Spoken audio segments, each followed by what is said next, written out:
Fala moçada, cabeças pensantes, professor Cláudio Drummond com vocês para mais uma aula de língua portuguesa, né? E a gente vai falar sobre interpretação textual. A galera tá pensando, caramba, interpretação textual, pô, eu que já fiz a prova do Enem, sei que tudo, né? Tudo passa por essa questão de interpretação textual. Eu que ainda não fiz, mas já ouvi falar que, poxa, cai tá textos enormes e tudo mais. É, exatamente. O Enem, ele preza muito a capacidade interpretativa de análise do texto do candidato. Inclusive, a interpretação textual, ela é tão importante que ela vai permear todas as outras disciplinas. Se você não tem uma boa capacidade de interpretação de texto, você terá dificuldade na hora de analisar, por exemplo, um problema matemático. Você sabe as fórmulas, sabe aplicar, conhece a aplicabilidade daquela função, maravilha. Entretanto, se você não entende, não consegue interpretar o enunciado, né, o problema, que fórmula você vai usar, né? O que está se pedindo ali? Isso cabe para física, cabe para química, história, geografia, qualquer área do conhecimento, a interpretação é fundamental. A gente interpreta tudo, né, o tempo todo. Muito bem. Então, obviamente que na área de língua portuguesa, lá de linguagens, né, língua portuguesa, literatura, enfim, a interpretação ela é fundamental. Eu gostaria muito de dizer para vocês que eu vou mostrar aqui um esquema pronto de como interpretar bem. Só que isso é mentira. Se algum professor aparecer para vocês e falar que tem a fórmula de como fazer interpretar bem e que vai fazer todo mundo interpretar bem, esse cara está faltando com a verdade. Isso é um eufemismo, né? Muito bem, ele está faltando com a verdade. Não tem uma receita pronta. A gente pode dar algumas dicas, a gente pode dar umas sugestões e que se vocês seguirem essas dicas e sugestões, essas dicas e sugestões poderão facilitar na hora de se deparar com o texto, analisá-lo, interpretá-lo e assim por diante, tá? Mas não é receita pronta, ok? Vamos lá. Primeiro vamos entender bem o que é texto, contexto, intertexto e o que é interpretação textual. Esses conceitos são fundamentais para que a gente entenda no final o que é realmente o processo de interpretação de um texto. Bem, o que é o texto? É um conjunto de ideias organizadas e relacionadas entre si, formando um todo significativo capaz de produzir interação comunicativa, ou seja, a capacidade de codificar e decodificar. Então você vê um texto, né? E assim, no primeiro momento que eu observo um texto, aqui são textos, né? Tem um monte de letras, palavras, né? Frases, parágrafos, aquilo tudo. Então, o texto desde a primeira palavrinha até o ponto final dele, ele tem todas essas partes têm relação uma com as outras, né? Texto vem de teste, de tecido, então é um emaranhado de fios como um tecido que formam, né, um todo. Então o texto é isso. E ele vai, ao final, ele tem a função de uma interação comunicativa. Então ele parte do pressuposto que ali tem um código, né? Você tem um código, o código é a língua na qual foi escrito o texto, no nosso caso a língua portuguesa, e que você tenha a capacidade de decodificá-lo, correto? De decifrar esse código. Não é só simplesmente ler palavra, é um conjunto de ideias organizadas e relacionadas. Não, entender o que está sendo escrito ali. Entender esse encadeamento de ideias, conectar as frases, as palavras, as frases, os períodos, o parágrafo, o texto como um todo. Tanto que hoje a gente tem um mal muito grande dentro das escolas, até mesmo nas universidades, que é o analfabetismo funcional. Né? O camarada sabe ler e escrever, ele sabe que uma delas há uma certa, muito bem. Entretanto, ele não consegue entender a mensagem. Então, ele é um analfabeto funcional. Ele nem não entende, ele nem não consegue explicar.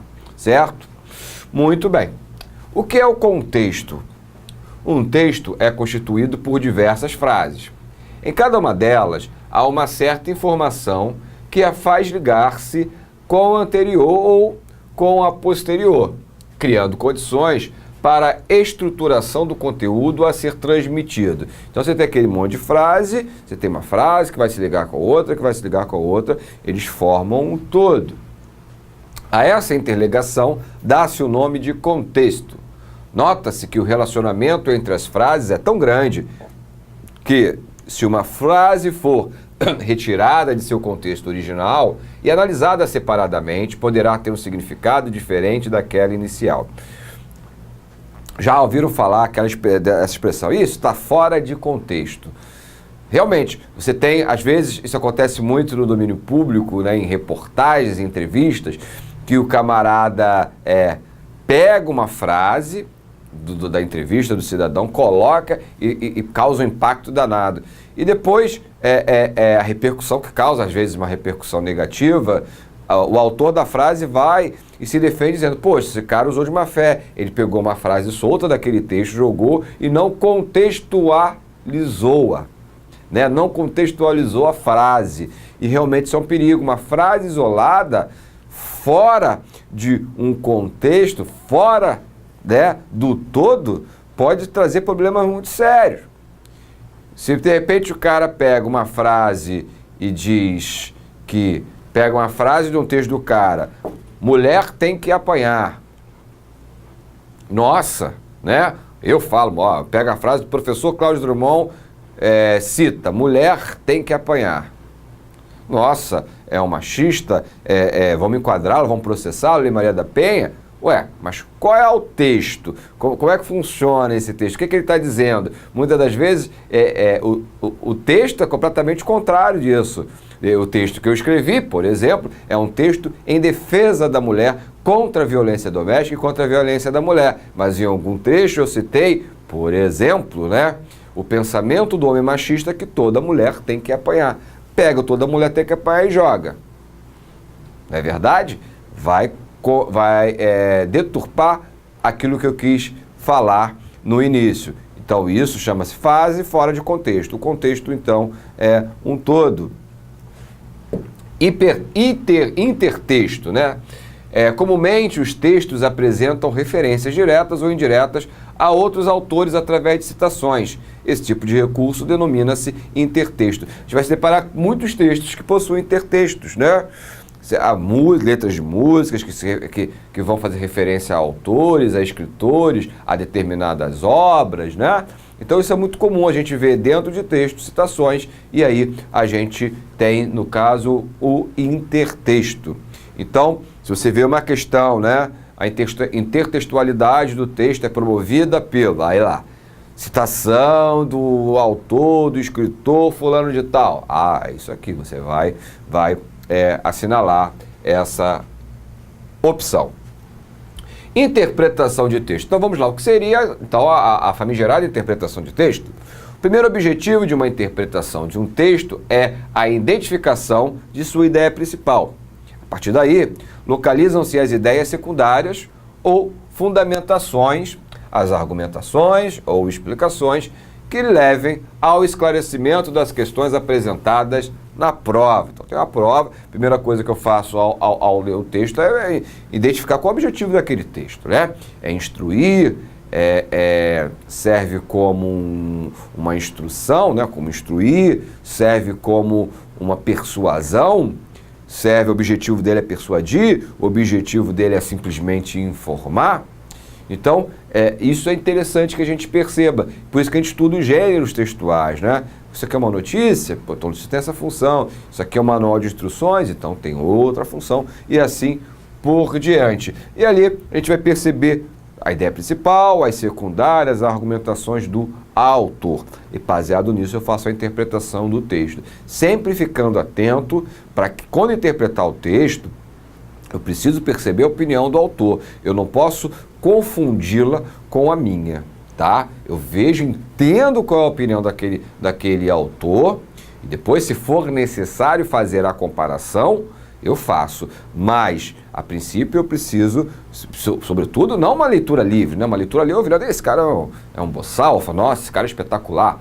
Tudo bem, mas dentro de uma prova, o que vai prevalecer não é a sua opinião, é a opinião do autor. Bem, normalmente, numa prova, o candidato é convidado a, é relativo à interpretação, não é? Identificar, é reconhecer os elementos fundamentais de uma argumentação, de um processo, de uma época. Neste caso, procuram-se os verbos e os advérbios, os quais definem o tempo, né? Então você vai ter um verbo conjugado no passado, os advérbios temporais, e isso vai te localizar em relação ao tempo, se é uma coisa atual, se é uma coisa do passado, e aí, obviamente, voltando ao termo contextual, né? Contextualizar. Pô, se esse texto é dessa época, eu tenho que contextualizá-lo com aquele momento histórico e assim por diante. Comparar é descobrir as relações de semelhança ou de diferenças entre as situações do texto. Então você faz a comparação entre coisas iguais e coisas diferentes, sobretudo em questões que a gente tem dois textos, né? Texto 1, texto 2. Isso acontece muito, né? Nas provas no Enem não vai ser diferente, tá? Então, vê as semelhanças e as diferenças que possuem os dois textos, porque isso vai ser fundamental na hora das questões. Muitas das vezes, quando tem dois textos, eles botam uma, duas, a questão 30, 31 e 32 são sobre os textos a seguir. Então, no texto 1, etc. No texto 2, não sei o quê. Então, é importante fazer essa comparação. Comentar é relacionar o conteúdo apresentado com uma realidade, opinando a respeito. Então, você vai pegar aquele texto, vai fazer a comparação com o que é real, né? E vai ter a sua opinião, certo?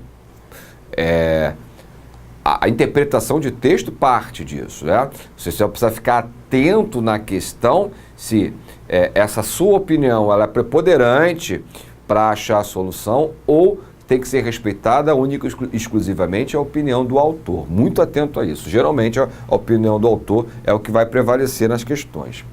Resumir é concentrar as ideias centrais ou secundárias em um só parágrafo. É um exercício, o resumo é um exercício, inclusive, ótimo para a escrita, né? Você pegar um texto e resumi-lo em um parágrafo. Então você pega a ideia principal e algumas secundárias e resume ali. Esse texto trata sobre o desmatamento da Amazônia e o comércio ilegal das madeireiras. A ideia principal e a secundária, tá? Fiz um resuminho do texto que vai abordar, obviamente, muito mais detalhes. O texto vai ser detalhado. Entretanto, eu fiz o resumo da ideia principal e secundária. Condições básicas para interpretar. Que condições eu preciso, né? Quais são os pré-requisitos que eu preciso ter para ter segurança ao ler um texto e, consequentemente, ter capacidade de interpretá-lo? Faz-se necessários, então, o quê? Fazem-se, necessários o quê? O conhecimento histórico, literário. Então, quando eu me deparo, sobretudo, com questões que eu tenho literatura envolvida, né? A escola, o gênero literário que faz parte, a estrutura do texto, a leitura e prática, né? Eu preciso identificar, isso aqui é um poema, isso aqui é uma prosa, isso aqui é uma crônica, isso aqui foi escrito por José de Alencar, então isso faz parte do romantismo brasileiro, e todos esses fatos são importantes para uma boa interpretação. Conhecimento gramatical, óbvio, né? Estilístico, que são as qualidades do texto, semântico relativo a significado. Observação na semântica, aí vem significado das palavras, incluem-se homônimos e parônimos, denotação e conotação, sinonímia e antonímia, polissemia, figuras de linguagem, entre outros. Homônimos e parônimos são palavras que são parecidas, podem ser parecidas na escrita, podem ser parecidas na fala, podem ser diferentes, né? Mas tem são parecidas, né? Como eu digo, são diferentes, mas são parecidas ou são iguais, no caso dos homônimos na escrita, ou igual na pronúncia, ou igual nas duas ou iguais nas duas coisas, perdão. Ela é igual uma outra. A denotação e conotação. A denotação é quando a gente tem a palavra no sentido mais básico, principal. A conotação quando a gente passa por algumas variações, as figuras de linguagem, a gente usa em sentido figurado, né? A sinonímia, os sinônimos, a antonímia, os antônimos, a polissemia, que trata também da plurissignificação das palavras. As palavras em contextos podem ter significados diferentes, figuras de linguagem, entre outros, né? São os conhecimentos gramaticais que a gente precisa ter para a interpretação de texto. a capacidade de observação e de síntese, né, de conseguir observar aquilo e sintetizar, digamos assim, resumir, né, entender aquilo de uma maneira mais simples, e a capacidade de raciocínio, né? Eu li e raciocinar sobre aquilo, né? Já é o conceito básico da filosofia, pensamento racional e crítico. Então, raciocinar é fundamental para o entendimento do que está se lendo, ok? Seguindo, erros de interpretação. Então, quais são os erros mais comuns que a gente observa no candidato na hora de interpretar? É muito comum, mais do que se imagina, a ocorrência de erros de interpretação. Os mais frequentes são a extrapolação, aí vai a viagem, né? Ocorre quando se sai do contexto, acrescentando ideias, ideias que não estão no texto, quer por conhecimento prévio do tema, quer pela imaginação. Então, camarada está lendo e está lá o termo, né? Viajou, né? Ele sai daquele contexto, começa a imaginar um monte de coisa que não tem nada a ver com o texto. E que, às vezes, já contando com uma possível viagem para um determinado caminho, a banca coloca uma alternativa viajandona e o cara que já está lá embarcado lá no sonho, nos devaneios, vai marcar a alternativa errada. A redução, que é o oposto da extrapolação. Dá-se atenção apenas a um aspecto, esquecendo que um texto é um conjunto de ideias, o que pode ser insuficiente para o total do entendimento do tema desenvolvido. Então, eu acabo me fixando, os meus esforços ficam concentrados em um determinado tópico, em um determinado ponto, e esqueço os demais. É o contrário da extrapolação. Ao invés de viajar e ir muito além, não, fico muito preso. E aí, minha visão fica muito limitada, eu não consigo observar o texto como um todo. A contradição. Não raro, o texto apresenta ideias contrárias às do candidato, fazendo-o tirar conclusões equivocadas e, consequentemente, errando a questão.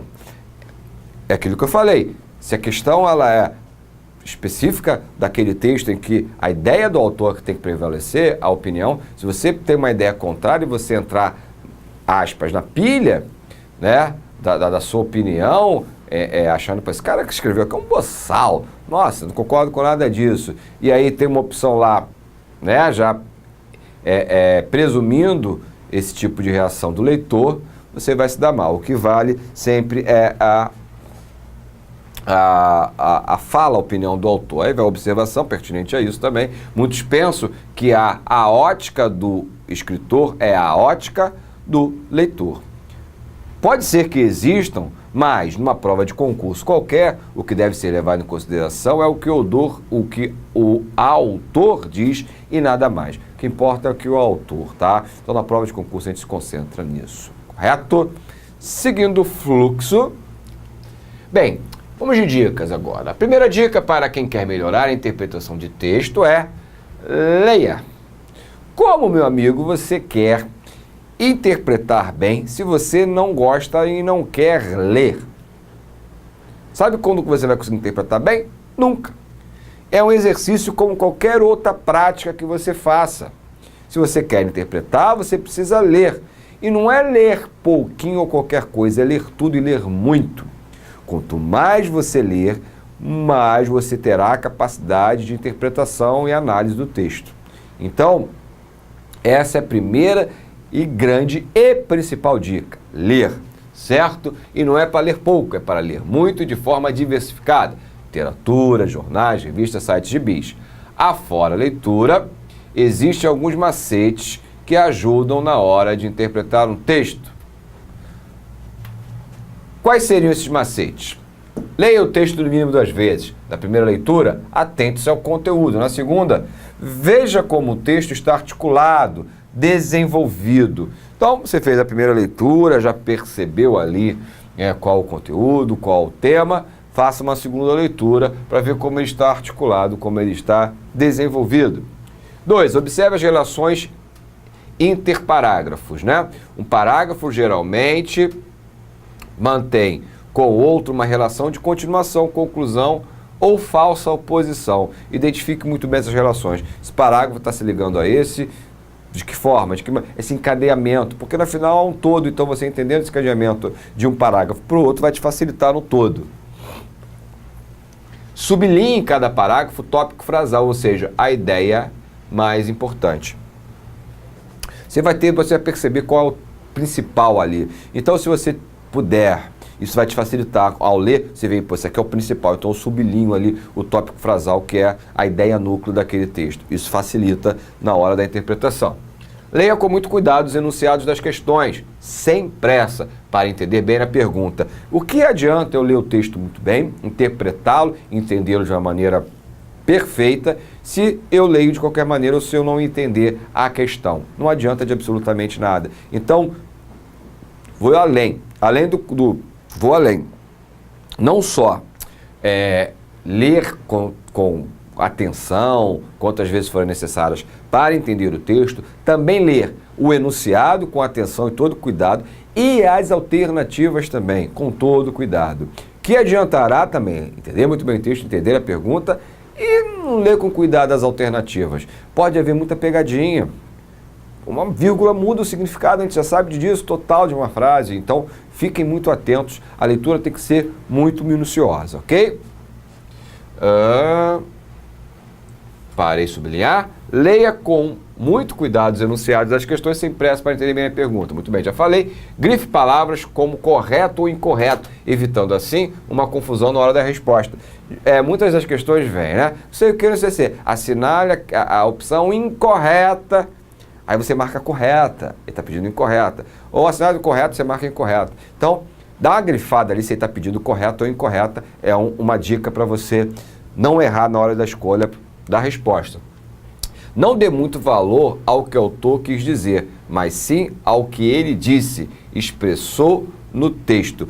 Isso é pode parecer meio esquisito, mas é o seguinte, o que ele está dizendo no texto? Tá? Ao que o autor quis dizer, mas sim o que ele disse. Por exemplo, você tem um autor que costuma ter um determinado discurso, tá? Você sabe, mas o que ele está dizendo ali naquele texto? Isso que é o fundamental, tá? O que ele disse ali. Identifique os personagens principais e secundários e centre-se nas características físicas e psicológicas deles. Ou seja, você tem os personagens, então você tem que identificá-los. E veja que esse personagem, ele é um nordestino que vive na miséria, que vai tentar a sorte numa capital. Ele é um cara estressado, ele é assim, ele é assado. Então é importante identificar os personagens e suas características. Se o foco do enunciado for o tema ou a ideia principal, leia com atenção a introdução e ou a conclusão. O que acontece? Até no campo da dissertação a gente fala, o tema a gente já apresenta no tópico frasal na introdução. Então é importante ver o início do texto com muito cuidado e na conclusão a retomada dele. Então, esses dois pontos, o início e o fim, eles vão te dar 60%, 70% do que o texto vai te dizer.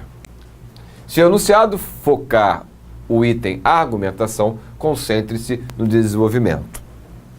Aí, ao invés de um de outro, você foca mais no desenvolvimento.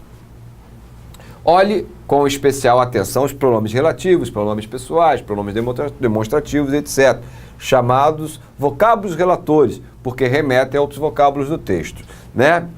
Que é isso? Eles retomam aqui, por exemplo, os pronomes pessoais, né? A violência, ela vem assolando as grandes cidades. Ela vem causando, ela quem? A violência. Então ela está retomando um termo que foi anteriormente disso, esse pronome pessoal, ela. Então, importante ficar atentos a todos esses tipos de pronomes que são relatores. Trouxe para vocês algumas questões de interpretação da prova do Enem, de algumas provas do Enem, para a gente dar uma olhada, ver como alguns talvez estarão tendo um primeiro contato com alguma questão do Enem. Enfim, então é interessante nós analisarmos. Olha só, o trecho a seguir é parte do poema Mocidade e Morte, do poeta romântico Castro Alves. Informações que a gente não pode deixar de lado. Eu quero viver, beber perfumes, na flor silvestre que embalsama os ares, ver minha alma adejar pelo infinito, qual branca vela na amplidão dos mares. No seio da mulher há tanto aroma, nos seus beijos de fogo há tanta vida. Árabe errante vou dormir à tarde, à sombra fresca da palmeira erguida. Mais uma voz responde-me sombria. terás o sono sob a laje fria. Então, essas informações eu não posso, né, descartar. Sempre olhe as informações aqui, quem é o autor, a época, o livro, isso é importante. Castro Alves é um poeta da terceira geração romântica, então vamos à interpretação do texto. Melhor, a questão sobre esse texto. Esse poema, como o próprio título sugere, qual é o título? Mocidade e Morte. Aborda o inconformismo do poeta com a antevisão da morte prematura. O que é antevisão? Ele está vendo antes, está prevendo o que terá uma morte prematura, uma morte ainda na juventude. A imagem da morte aparece na palavra. Em qual palavra contida no texto vai remeter à imagem da morte? Na palavra embalsama, na palavra infinito, amplidão, dormir ou sono. Vamos voltar ao texto e a gente já percebe aqui, né? Ó, vamos aqui no final. Mais uma voz responde-me sombria. Né? Uma voz responde-me sombria. Talvez a voz da própria morte, não é isso? Terás o sono sobre a laje, né? A laje fria, ou seja, onde são depositados os corpos, né? Então esse sono aqui é uma referência ao sono eterno, né? Que a gente pode dizer que é um eufemismo, a morte. Então a gente tem como opção, a opção correta, a letra E. Ou seja, a imagem da morte aparece na palavra sono. Certinho? Então vamos lá, vamos dar uma seguida. Isso aqui eu já estou usando um texto com expressões verbais e não verbais, né? Com uma linguagem verbal não verbal. A linguagem não verbal é exatamente essas figuras, o desenho da tirinha, do quadrinho em si, e a linguagem verbal são as palavras para a pessoa, as falas dessas personagens. Então a gente tem aqui um homem abraçando os prédios e ele fala, cai fora da minha cidade. E aí uma figura que representa o nordestino, pois, tá certo, só vou levar o que é meu. E aí os prédios que estavam erguidos nos braços desse homem, né, eles esmorecem, né, eles caem, eles ficam moles, e o que ele diz? O que ele vai levar? Né? O que eu vou levar, o que é meu, que a substância, né? Então vamos lá. O problema enfrentado pelo migrante e o sentido da expressão substância expresso nos quadrinhos podem ser, respectivamente, relacionados a substância, eu já vou antecipar, e vai ser a resposta. Substância, força, né? Então, a gente tem ali as opções de rejeição, alimentos básicos, discriminação, força de trabalho, falta de compreensão, matérias-primas, preconceito, vestuário, legitimidade e sobrevivência. A gente vê que há uma discriminação dele com o nordestino, e quando ele diz substância, é a força, ou seja, aquela relação do nordestino que veio para as grandes cidades, construíram as grandes cidades com a sua força de trabalho, né? E hoje eles sofrem uma discriminação. É algo triste, mas algo que, infelizmente, é fato, é real, né? Então, a gente tem discriminação e força de trabalho, a letra B. Gente, espero que vocês tenham gostado dessas explicações de interpretação. Repito, se eu tivesse uma receitinha prontinha, ó, faz isso assim, ó, ou tivesse passe de mágica que fizesse vocês interpretarem com toda facilidade, seria muito mais fácil. Entretanto, não. Mas fica a dica principal e o primeiro tópico que eu falei quando eu ia dar dicas sobre interpretação. Ler. Leia muito. Leia de tudo. Eu tenho certeza que se você fizer isso, você terá êxito e fará interpretações com muito mais facilidade, com muito mais qualidade, certo? Então, até um próximo encontro. Um forte abraço a todos.